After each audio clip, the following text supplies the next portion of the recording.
Hello guys, আসসালামু আলাইকুম। তো আজকে আমি ফুড ড্রেস অর্ডার করছিলাম আটিয়ার টুবির জন্য। এটা ইনস্টল করবো, কেমন লাগবে একটু কমেন্টে সবাই বলিও। তো তারপরে যা লাগাইতে হলে তো প্রায় প্যারা খাইতে হইবে, এটা স্বাভাবিক। প্যারা খাওয়ার লাগে আগে দুইটা ক্লাম বানাই নিছিল এর থেকে কাস্টম কইরা।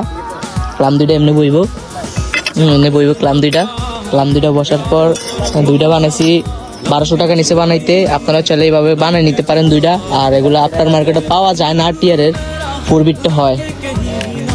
আর এটা বইবে জায়গায়, এটা ওই পাশে ডাইন, আর এটা বইবে এই পাশে। লুকটা পুরো চেঞ্জ হয়ে যাবে এটা লাগানোর পর, পুরা করা।